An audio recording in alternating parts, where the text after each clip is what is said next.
All right, we're back. Episode 34. Took some time yesterday to record some shorts, change things up a little bit. So hopefully those will be out soon, and we'll see how we did. New strategy here. How you feeling, Q? Heading into the holidays? Bro, I'm so Nice little tired. Bitcoin dip. I woke up 30 minutes ago. I won't lie. Yeah, I'm excited for it. What are we at today? 36,300. Nice little dip on the CZ, Binance, and potentially Kraken news at all. Overall, I think generally the atmosphere, this regulatory crackdown. Did you watch any of the presser that the SEC held and the CFTC? They just talked. It was kind of interesting. Yellen was referring to that group of institutions as the regime, and how the regime doesn't intend to destroy cryptocurrency or go after it.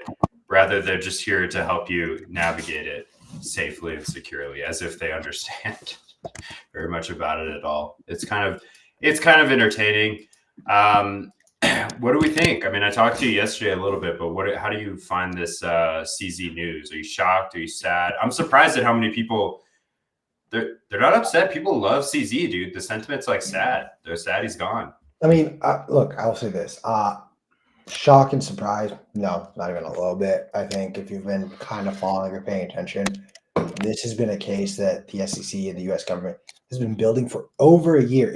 It goes so far back that it was referenced in SBF's hearing and case. Like they were using SBF when SBF was considered a good guy to build their case around CZ. So this has been a long time coming.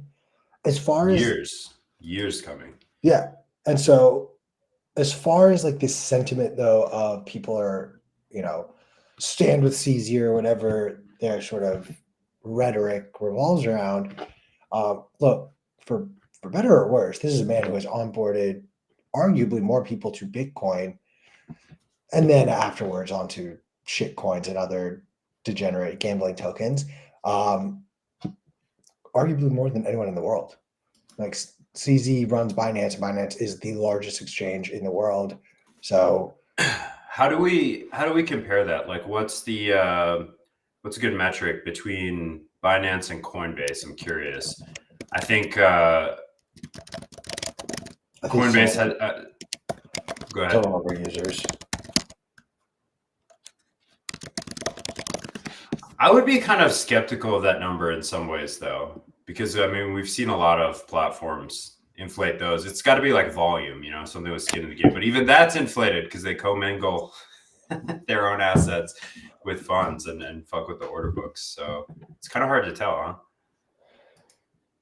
Yeah, I mean, this is the other issue too, because it's like you're talking about a private company in Binance, so like they report their figures themselves, and there's no sort of versus a Coinbase. If it were to come out that they inflated their user numbers, like, dude, Brian Armstrong goes to jail, the board goes to jail, Coinbase stock takes a hit, my portfolio goes up because I'm shorting Coinbase, just normal things. Yeah, not really shorting Coinbase. That would be a stupid out of a bull market. But I see what your point is. There's different regulations around their reporting. They're in different jurisdictions. They've got their own, handful of lawsuits to deal with. I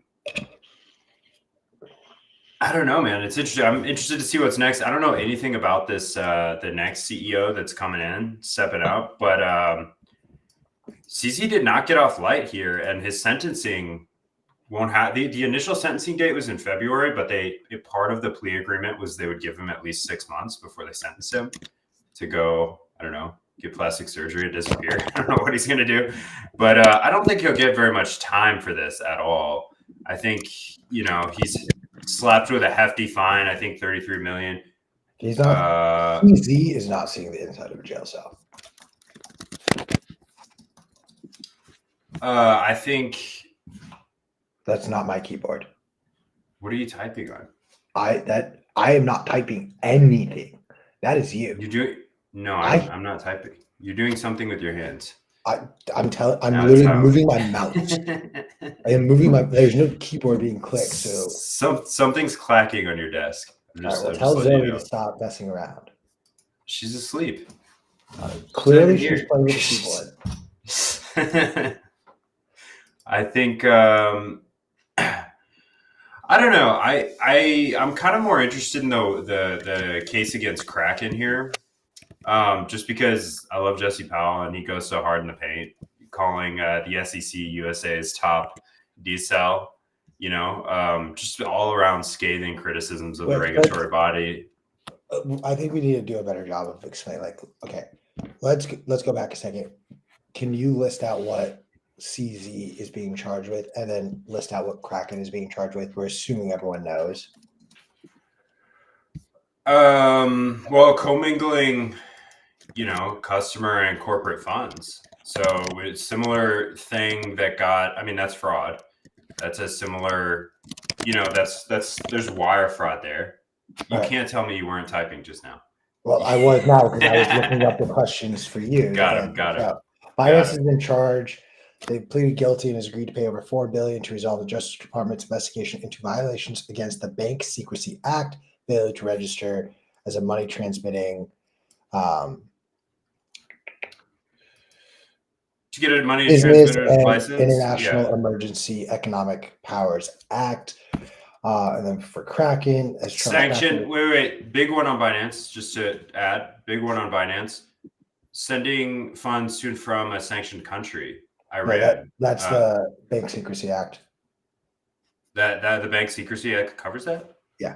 Interesting. I didn't know that. That's cool. What it is. And then Kraken has been charged with operating. Also, fuck you for that. Unnecessary. Why? Unnecessarily taking a shot at Iran. So the actual details. No, I'm not taking a shot. I thought you were the expert as our resident Persian. I thought you could cover it. This is proof. This is proof that Alex McShane is a fear-mongering media cuck who will believe anything that the media tells him to believe. Jeez. Because if you actually do your due diligence, it has nothing to do with Iran directly, but it is once again an attempt to, well, Hamas is using it, and so, well, Iran funds Hamas, so we think it's Iran. So they're letting Iran use it. There's no actual evidence that Iran was using it. There's evidence that Hamas was using it. There's evidence that Al-Qaeda was using this. There's evidence of actual terrorist organizations using this, but there's no direct evidence tying any single nation state. But the media is taking that leap to again justify going in and bombing Iran. Do not warmonger. I'm not. Definitely not warmongering. There's a media completely unnecessary.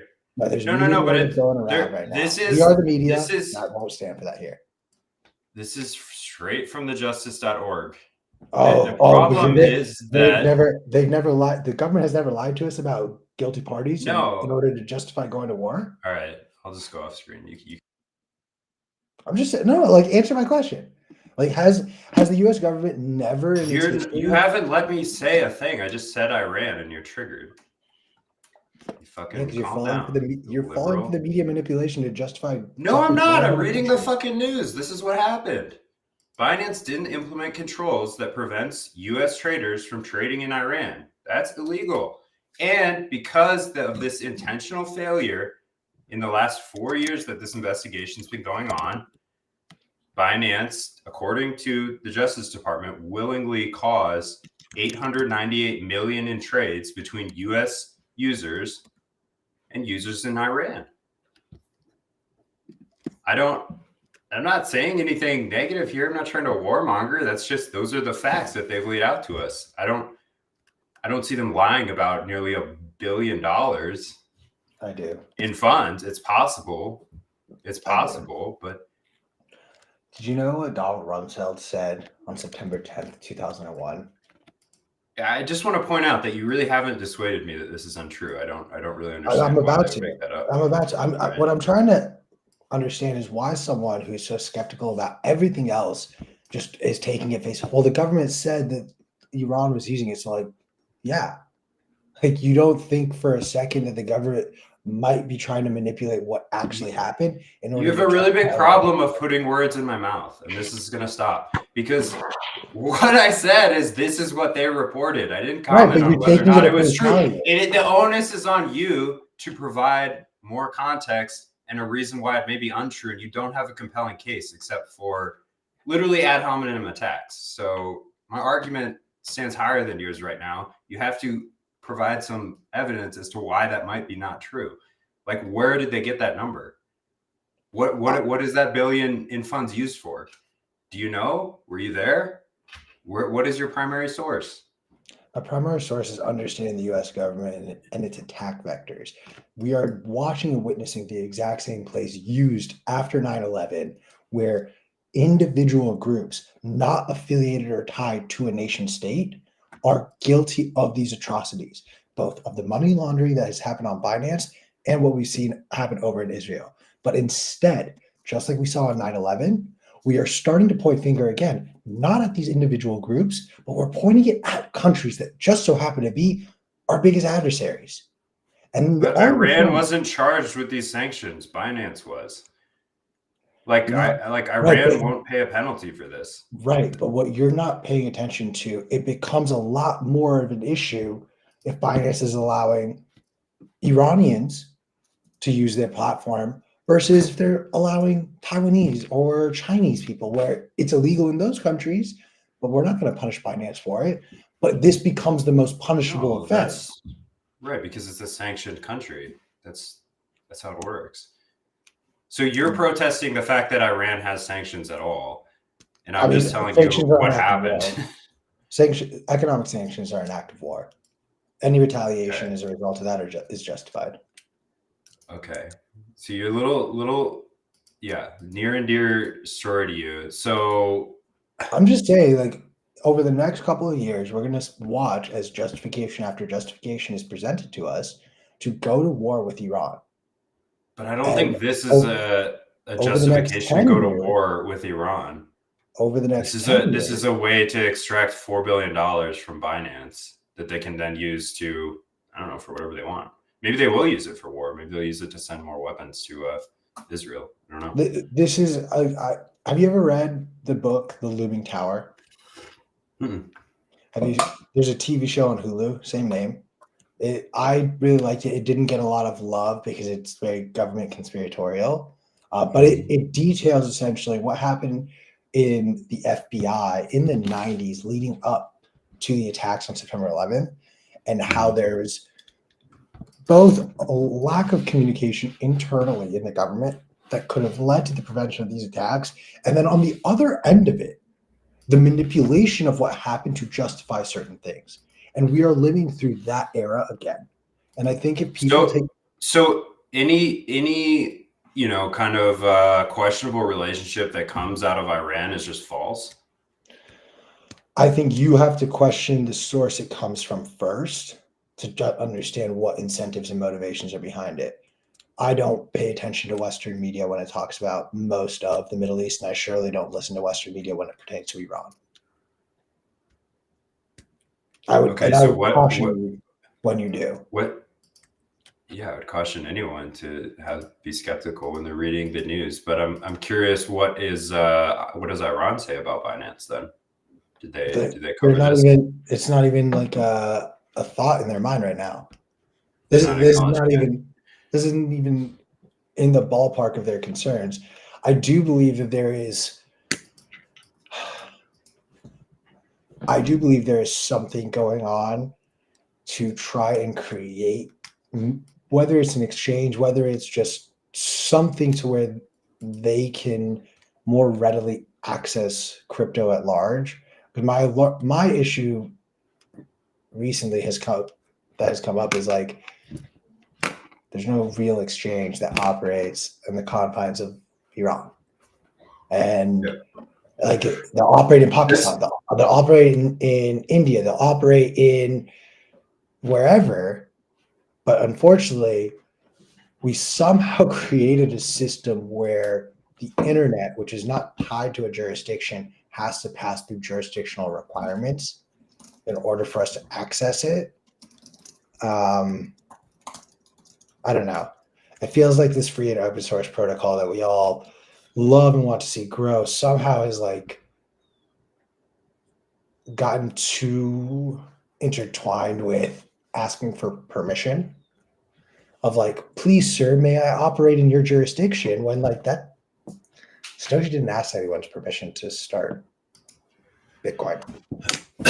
You bring up a huge fear of mine, which is that yes, free and open source protocol, but so is email. I don't see anyone spinning up their own email clients today because your messages would never make it through to the big four. Your email would never reach your Gmail user. So what we have is a little bit of institutional capture and totally KYC'd on ramps and off ramps that the vast majority of Bitcoiners, or I would call them more like crypto curious, kind of trading minded amateurs are using, which is sad. I don't see a simple solution other than competing, wallet implementations and education practices and getting people more practice with this stuff. But I just don't think it's hard to see the majority today making that trade-off, right? I this might be a bearish take, but I would go so far as to say it's too late. Like it's already been so it's so heavily captured that it's just. And to be clear, it doesn't mean that people can't benefit from Bitcoin. It just means that you're going to have a hell of a time getting Bitcoin that isn't directly tied to your name and address and fingerprint. And it's not easy to get non-KYC Bitcoin if you're not used to poking around the internet and doing things that are uncomfortable. I mean, if you've never made a Bitcoin transaction before, if you've never set up a hard wallet, this is like hours and hours of stuff you got to do just to get a little Bitcoin. It wasn't always like that. I mean, it can be simpler and all that. It's kind of hard to talk in generalities because there's different solutions for everyone. There are a lot of users for whom I'd say, dude, just don't self-custody your Bitcoin. Like my own family, for example, I help them self-custody, but I don't let them go try to do that. I mean, there's a couple of programmers among them that have no problem, but the rest, it's like, honestly, you might want some exposure on exchange. And then when you're ready, we can move it from there. But for now, while you learn about the ups and the downs and you're still trying to freak out and panic sell, that's not going to work. So just it's hard. I mean, that sounds like hearsay to say, but heresy. It sounds weird to say coming from a maximalist, but I just think that a lot of people aren't ready for self-custody, and I worry that they'll lose their funds. And it's like a dangerous step further. Yeah. All right. We will never reach full Bitcoin adoption unless there are products catered to these non-tech savvy people, to these people who actually, they don't care about self-custody. There will be a class of people who, no matter how you explain it to them, they just won't care. That will not be a priority to them. And your attacks, the people on Twitter who are going to go, oh, well, they're stupid, they don't deserve Bitcoin. It's like, cool, but what your opinion is doesn't matter. And you're just making this a more difficult, elongated process instead of us trying. Like, we're better served, we as Bitcoiners, to put our heads together and try to build that product than wait until BlackRock rolls out its version of the non-technical way to access, store, and hold your Bitcoin. Like, think about that. Like, are we really just going to sort of sit back and allow Bank of America, Wells Fargo, do you really want those banks to create those products and then cater to those people? Or do we want to maybe try to create those products and then in turn help guide people in the way that, selfishly, in the path that we want to see them go, not in the path that unfortunately we're on? Yeah, I think the quote from Herman Melville is how cheerfully we consign ourselves to perdition. And I think as long as we are providing and doing best effort as a community to provide users with choice and a nice competitive marketplace of options, I'm happy to let people decide, do what they want. I don't care. I don't care if they want to own Bitcoin or they don't. I'm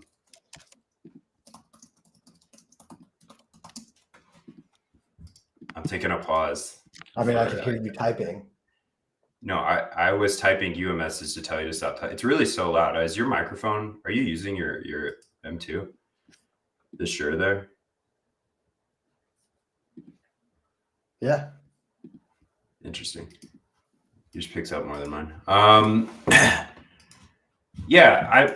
So at the end of the day, I don't know. We'll see what happens, man. That is all you. Part of. I'm gonna have my hands up here now, and I'm gonna. No, your audio just switched. Your whole voice, everything just changed.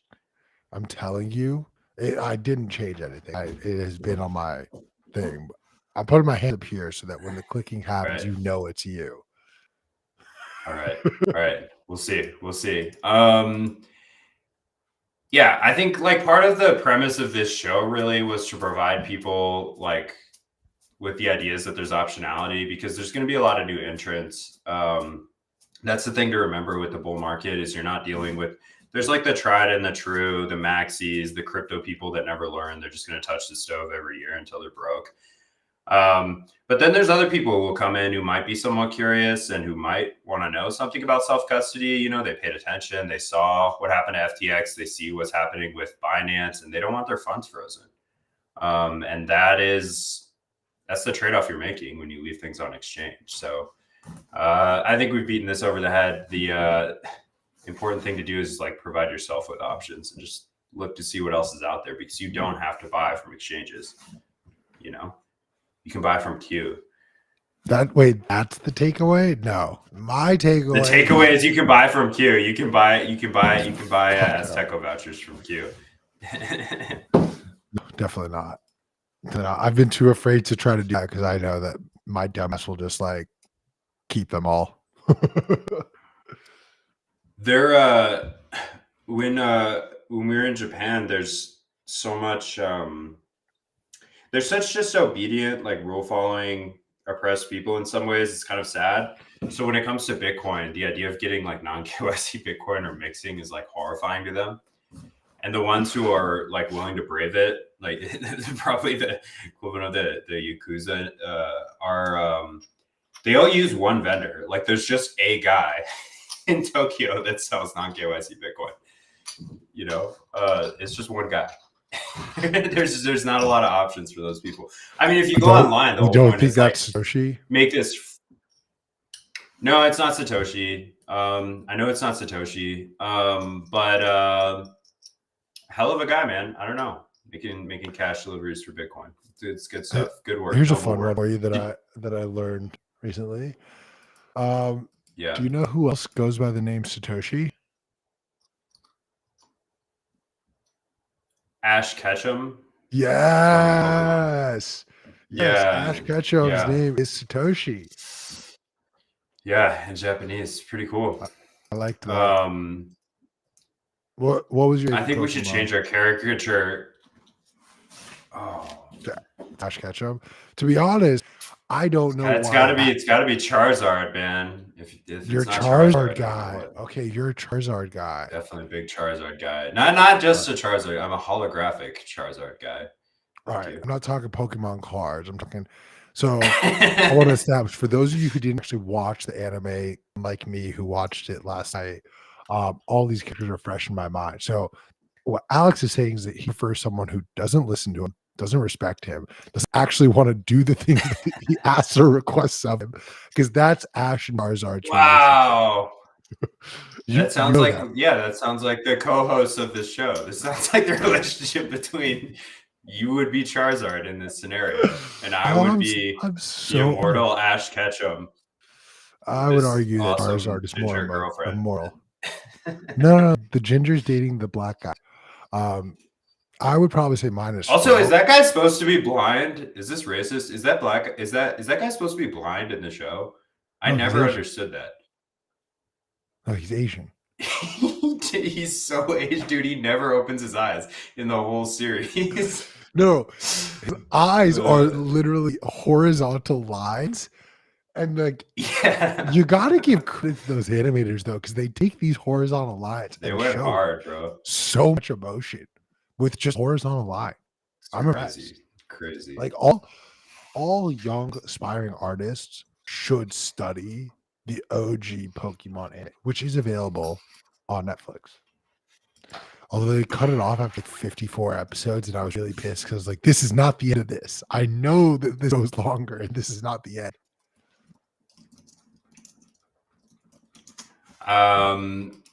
All right, I got some questions for the day. We're gonna mix in some Nostr stuff. Is there any other news we want to capture? I think the Kraken thing's interesting. I just think Jesse Powell is so entertaining and always goes really hard in the paint. So he's the one to watch here to see what happens next. But I'm surprised the price didn't. Yeah, go ahead. Who has stroke at Bitcoin Magazine and thought that the Crocs were a good idea? Damn, call me out like that. Well, let's remember the original. It was just your idea. Let's. I want you to know. But I like. I'm definitely my partially responsible. Oh, really? I bought two immediately.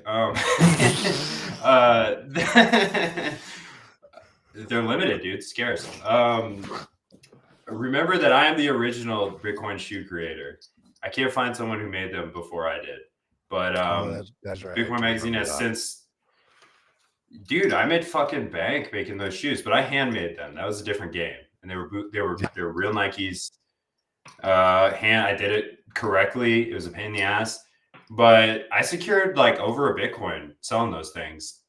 Bitcoin Magazine's rev on these Crocs way surpassed me. In day one, I was like, yeah, I still got you guys beat. I was like making fun of DB, and then they just rocket ship, bro. They sold.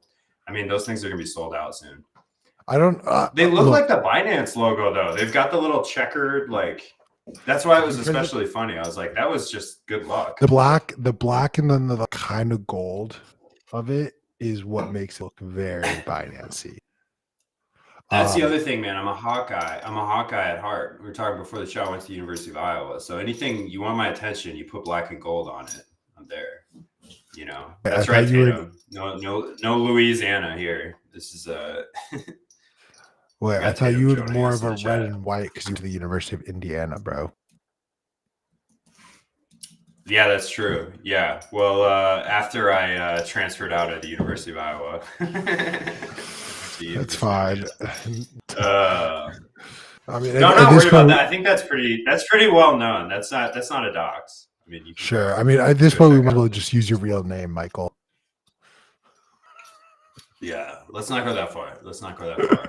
But I think the Crocs are a hit, man. I think it's funny. I don't think it does anything especially important for Bitcoin. I mean, it definitely doxes the wearer of the Crocs. But here's why I actually needed a new pair of Crocs.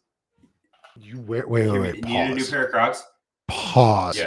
Yeah. You wear Crocs? Yeah, go ahead. Intentionally? I have no shame about this. Not I mean, right this, now. This explains why you're single right now. But like, did I tell you the story of these, by the way? The Crocs? These shoes? No, those not the shoes. Crocs. Those are called Crocs. These are not Crocs. Don't call Crocs shoes. These are Birks. These are Birks. Crocs are shoes. My mom got me Crocs last time I was home. She got me a pair because I kept slipping them on to go check, like somebody else's on to go check the chickens and run around outside and stuff. So I got some for around here, left them outside because I didn't want to wear my shoes in the house. The sun melted them. So now I need new Crocs. The sun melted them, so now they're like baby Crocs, dude. They're tiny. They don't fit on my feet. So I needed a new pair. So then Bitcoin Magazine comes in clutch with the new Bitcoin Crocs that I'm not going to wear in public, but yeah, I'll wear them at home. I mean, I want to let's talk Crocs. Whose idea do you think it was? Whose product do you think this was? Oh, this has Germano written all over it. Yeah, it's got a little Germano, but it's a big Joe Rogers Germano collab. Oh, so you can thank no doubt. Like Joe and his whole family each got a pair. That I know for certain. Mm-hmm. Like Joe, Clancy, all the kids, like they're rocking their Bitcoin Crocs right now. But I want to start on the Crocs, and then I want to go to Bitcoin. Like I'm wearing Bitcoin merch. There is a larger conversation to have. You've got that old. How did you keep that shirt so clean, bro? That's a 3-year-old shirt, at least. I don't wear That's it. crazy. I have that. I have that one packaged up somewhere. That's a Tommy special right there. This is the only one I've. Warner Brothers really complete infringement on the logo. I have it in Yeah. white and in black. When I started, I was like, this is the only cool shirt design that we have. This is the one that I want. But anyways, Yeah. so do you remember when Croc like first came out? Like we were kids. Like that's No. how. Okay. No, I don't think I was born yet. You might have been No, old, you but weren't. I was. Dude, you're I not wasn't that born much yet. younger than me. It was I like was born in 2022. I was born in 2002. you were. Q's 46 years old. Q's 46 years old. His beard is gray. I honestly, It is. I see it. all of this is turning gray. All of this is about to turn gray, which I'm low key excited about. But also shout out P, the ageless wonder, who is like 100 and who turns 184 today, I believe. So Croc, they came out when we were in like I think middle school, like maybe 15, 20 years ago. And like we're just met with like such disdain. Like people would make fun of you if you had them. And they made a comeback during COVID as like this like ironic throwback. And then once they made their deal with Justin Bieber, like their stock took off and everyone wanted a pair. Not every celebrity has their own line of Crocs. I still revert back to 20 years ago. Like this is retarded. Seems like you think a lot about them. You know a lot more about them than I do. Have you ever worn them? They're super I've comfortable. worn them. I've made a lot of money investing in Crocs, but I don't think they're comfortable.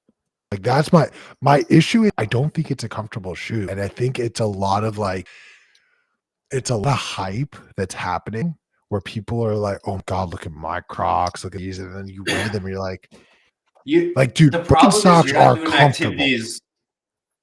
Oh yeah, dude. Oh yeah. I'm going music. No okay. comparison between the Birks and the Crocs. I tried it on. I had a buddy of mine who had like the Diplo Crocs and went to a music festival that was at essentially like the music festival happens at these hotel resort pools. So like you're in and out of pools all day. So like honestly, wearing Crocs is the greatest thing at this music festival. So my dude was like, dude, just go try these on, like do a lap and come back and like you're gonna think differently. And I wore them into the pool, went out, like got a drink, came back, and I was like, these are so uncomfortable.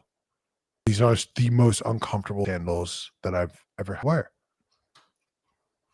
So I think it's my last thing I'll say on Crocs, huge in the jiu-jitsu community because you're constantly putting your shoes on and off as you get on and off the mats. And you need something somewhat clean to wear around the dojo. So you got to have your gym Crocs or slips.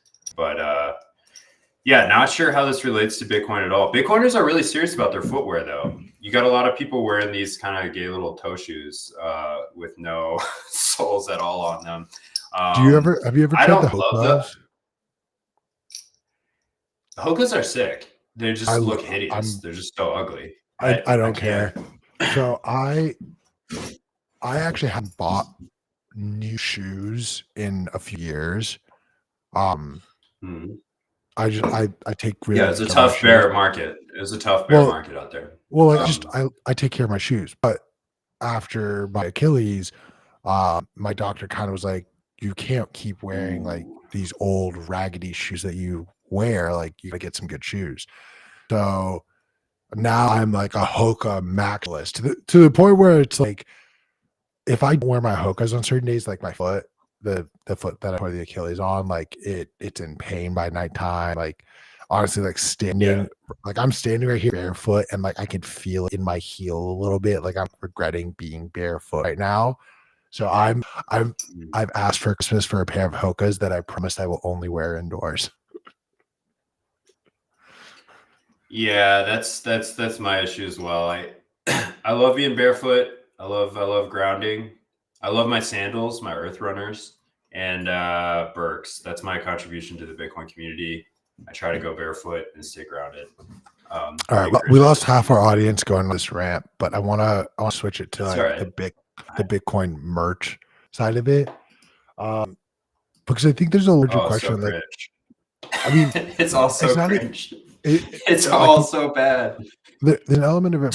Dude, my favorite argument about Bitcoin merch ever was just Beautyon tweeting there was like a Mario font hat the day that people found out about Nostr that came out of Bitcoin Magazine, multicolored. It just said Nostr, and Beautyon just tweeted something like, "If this is the best we can do, we're fucked." Honestly, that great. Yeah. Look, ignoring the fact that it's like cringe and weird, like could you imagine like walking around Europe and someone's wearing a t-shirt that says the euro or like ECB or the Fed or the dollar? Like I wore a Bitcoin shirt around Venice, and people would like either kind of like giggle or laugh sometimes, or some people would stop and talk to me. They they wanted to talk about crypto, not Bitcoin. They just wanted to talk about crypto. yeah, I mean, I did this to my girlfriend because she sometimes wears some of the old Bitcoin magazine stuff. But I kind of told her, I was like, we got like maybe 3 more years where we could wear this stuff safely in public. Yeah, exactly. And there will come a day where like burn it all, burn all of your Bitcoin merch. Don't even wear it around in your house. Like, I'm kind of I collect it. I'll bring a nice duffel to conferences and load up from the store, but I don't really wear any of it anymore. I don't want. I got my trusted Satoshi hat. I do wear a Satoshi hat a lot, but other than that, dude, could we? All right, this is the fucking hat y'all need to make. You make the hat. You make the Pokemon hat, but instead of the green little figure that's right there, that I don't know what it's for, just write Satoshi right there. So it's like a red and white hat that looks like Ash Ketchum's Pokemon hat, and then in green font that would have been used to make that logo, you write Satoshi. That'd your money. That'd be a good line. It's got to be a trucker hat, though. You know, with the no, totally. But like, I expect a kickback from this. I'll have your people reach out to my people. Okay. Yeah.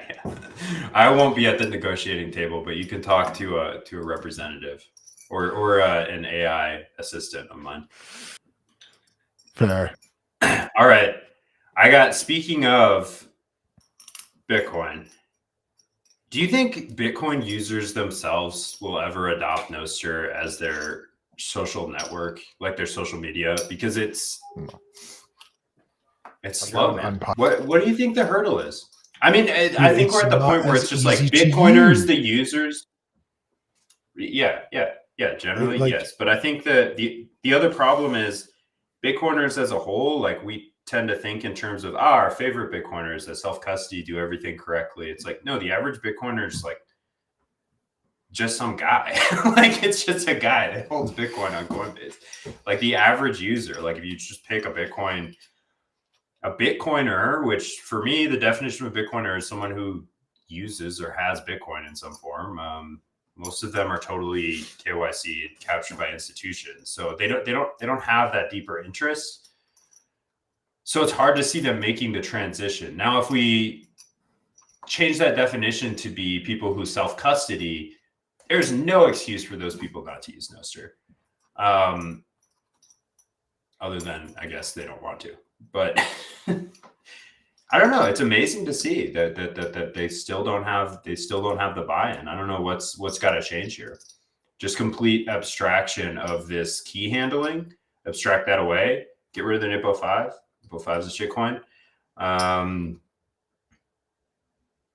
And more diversified content and people committing. Like Lynn Alden does a really good job of, she posts basically exclusive. Want to get to know Lynn Alden? Forget Twitter. Come over to Nostr, where she talks about her life. She complains about the air.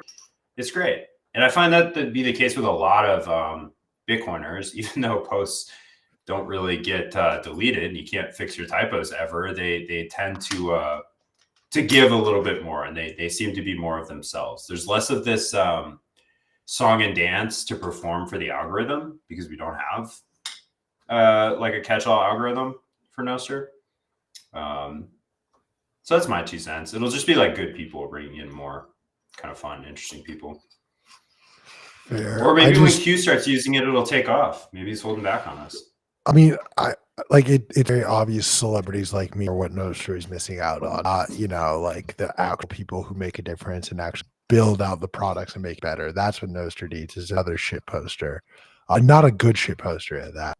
No, I just fall into the camp, and like I have certain things that I believe happen in our society and in humanity that dictate where interests will lie. And unfortunately, part of the ethos of Noster is we'll always hold it back from like mass adoption and mass use. And the ethos being like become responsible, like you have your own relays, you own your own data. Like there's an element of this that you have to do a little bit more legwork to get it up and running. That unless there are more platforms. Can I say something though? I just on that one statement, I don't think that's true anymore, Q. It's so fast. It's way not. faster. No, because Dude, no. You're not setting up. I'm talking just about setting up an account. Way faster than traditional social The media. thing is, like the moment any of my Nostr, whether it's Primal, Iris, or whatever website I'm using to access Nostr, the second it stops working for me, I go to the next, and then once all of them are out, I'm out of Nostr for the day. Like that, like you have 3 strikes, and then once it kind of crashes on me, you know what doesn't crash on me? Twitter. You know what doesn't crash on me? Instagram. Unfortunately, Twitter does go if you want to down. But you want to look at this from the lens of mass adoption. Will all Bitcoiners be on Nostr? Will everyone use this as the thing? You need to cater not just to like the people who want this ownership over their data and make, in my opinion, a little bit harder to set up.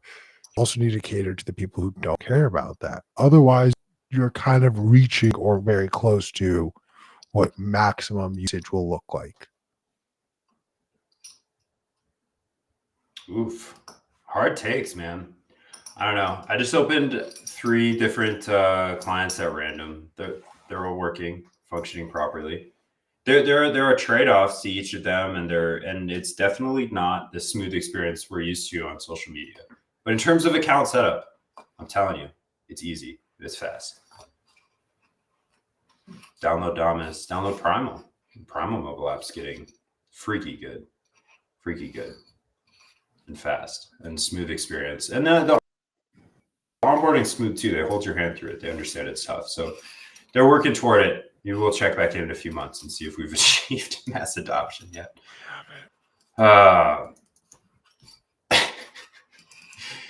So in terms of like economic impact on Bitcoin, do you think Nostr could ever have some kind of influence over its market value or how people use it?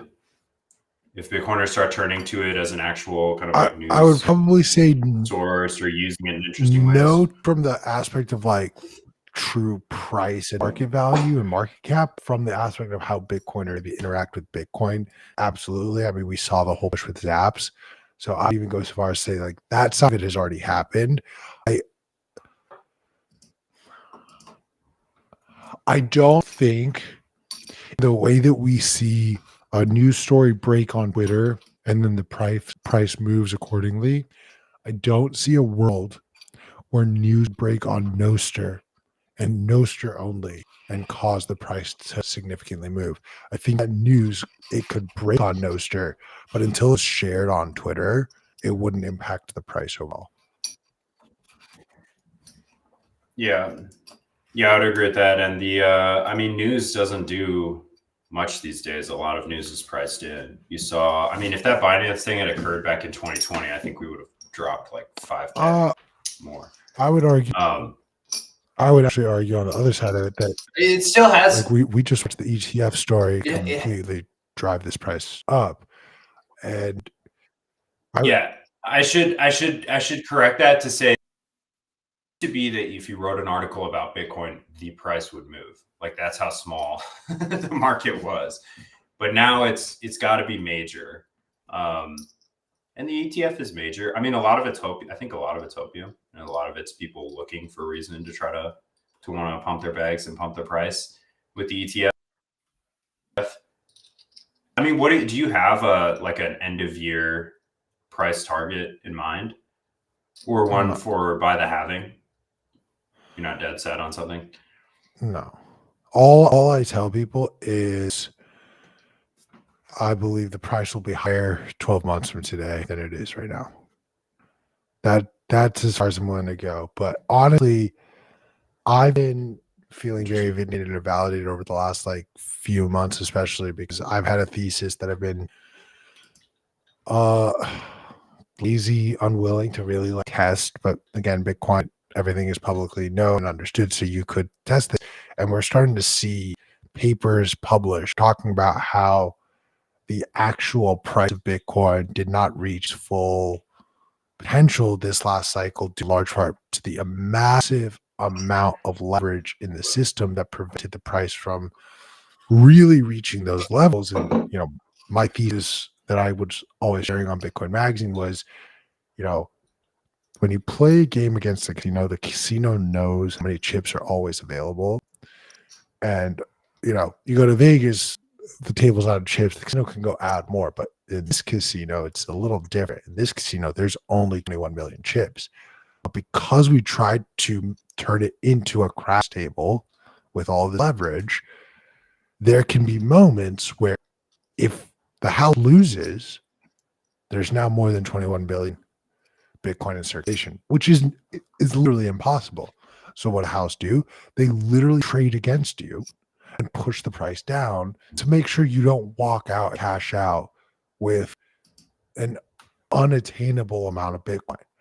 So, but they also credit your account with fake Bitcoins, like that 100%. Yes, all the time. Yes, but I think there's I hate the fact that it was Craig Wright that did this, but like allegedly Craig Wright like went through every single exchange and like the Bitcoin that they claim to have, and he's like, by my calculation, there's 22.5 million Bitcoin in circulation based on what every exchange is telling you. So take that for what you will. Like that's always been something that a lot of Bitcoiners talk about. Like there are more paper Bitcoin promises out there than actual Bitcoins that exist, and that will be a whole an issue in and of itself.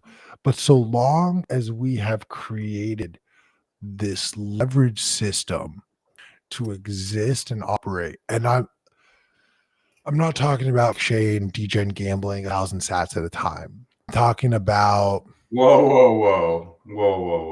Your size is not size, my friend. 1,000 sats at a time. Come on. I will celebrate. Yeah. Now you're getting closer. I will celebrate my.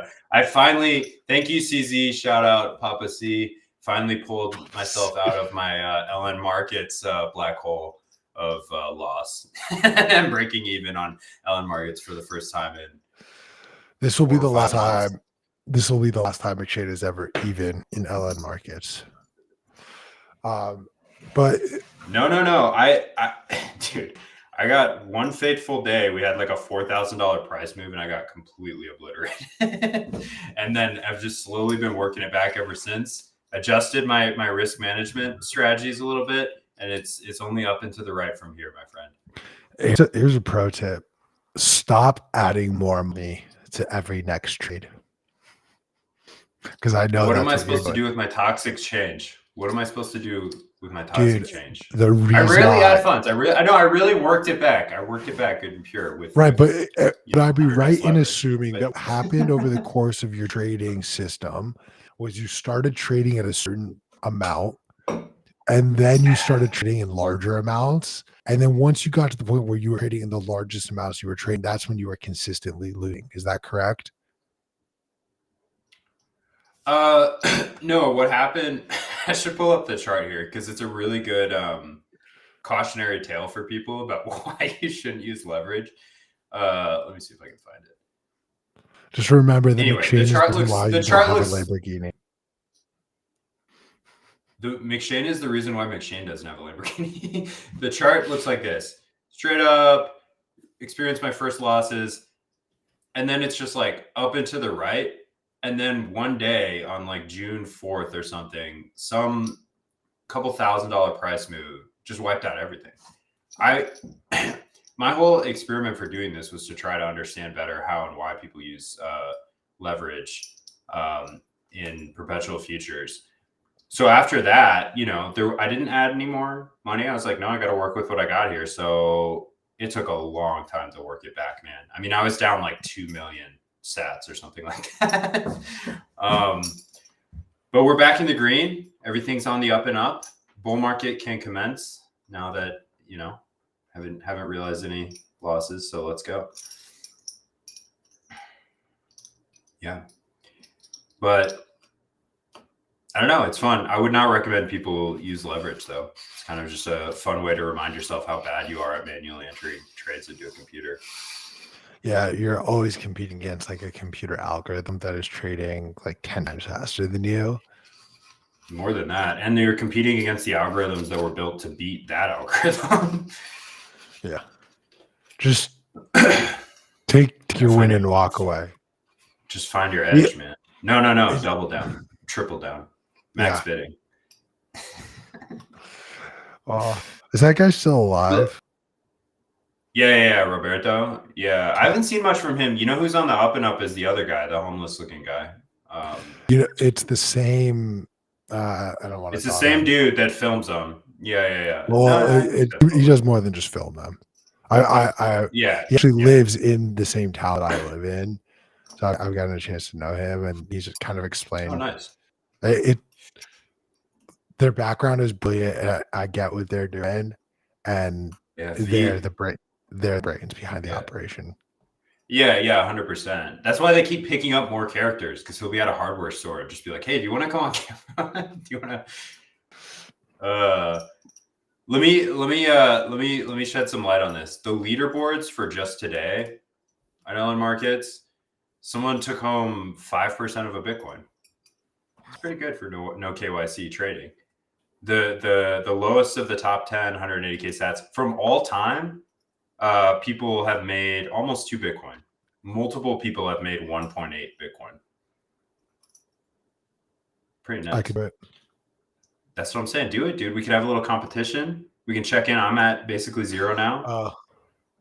Let's do it. Start an account today, and let's see who can. How do you put Bitcoin in there? How do you?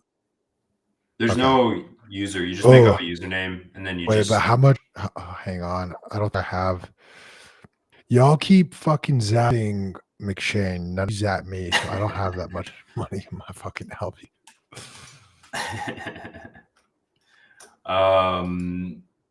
Load it up, man. Use Zeus or Mutiny or whatever you use. How you got to use a VPN though, because you can't access it in the United States. It's like the Binance situation. But you got to skirt around these. Hang on. I don't like this. Oh shit! Our producer just dropped. He's at 78% gains. Let's go, Tino. Good return on investment from Tino. I think you got me beat, sir. I think you definitely got me beat. Damn. This is not KYC free, dude. This is depending on how.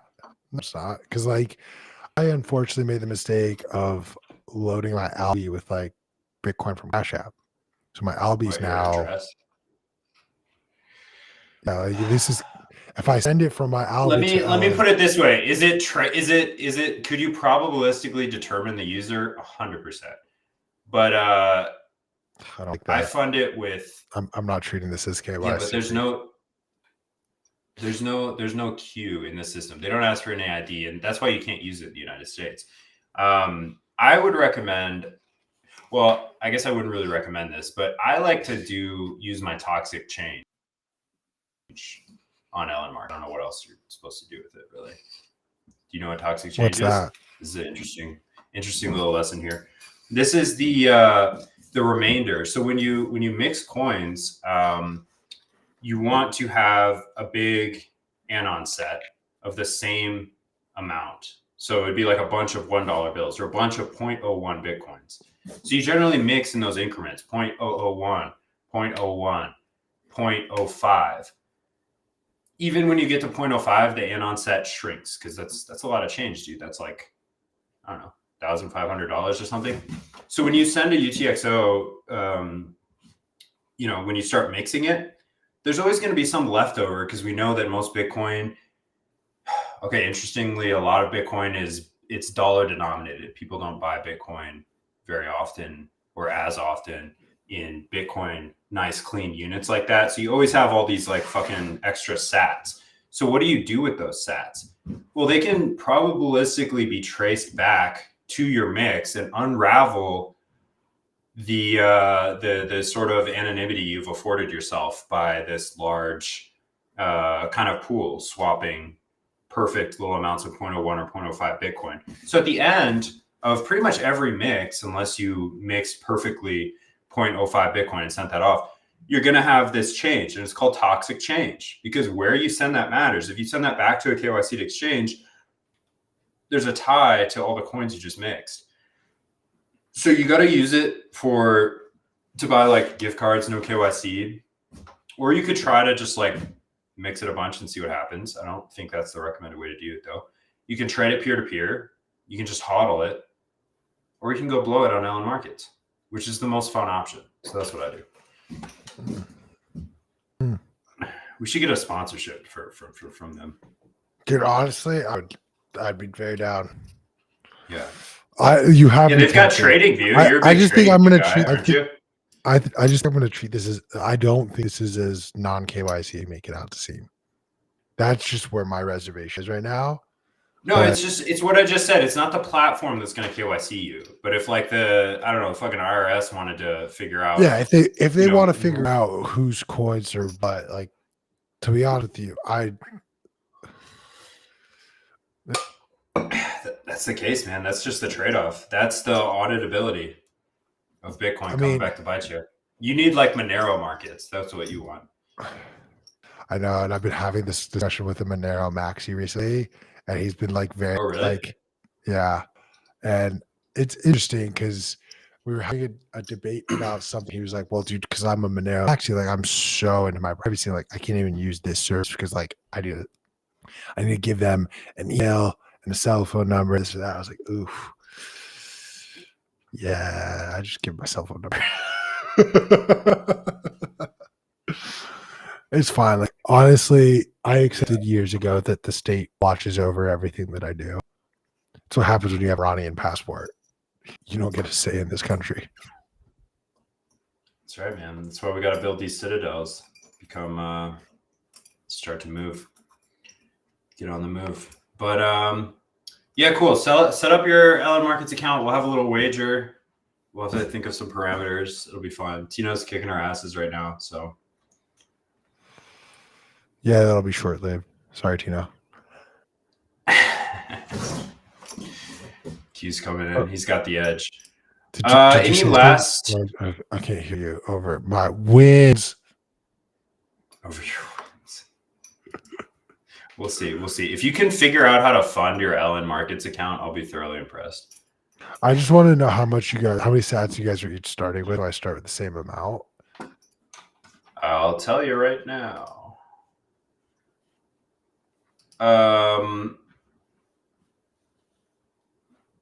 Yeah, too many.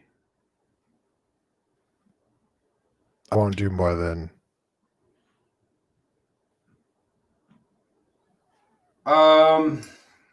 little like 0.02 Bitcoin. Yeah, I'm not fucking that much. I didn't start that much. It's addicting. You keep I'm not DJing gambling with that much.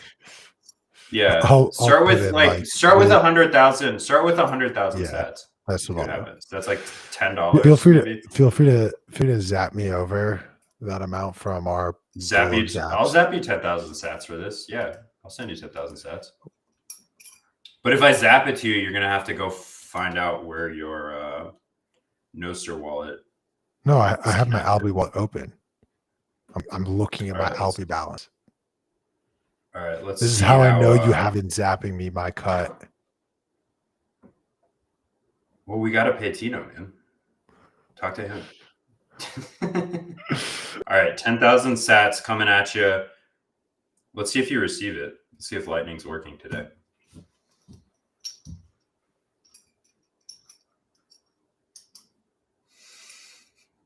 He's staring at his Cash App account, confused. Just Well, no, it's funny. Like I've literally just been receiving like 1 sat a day for the last like.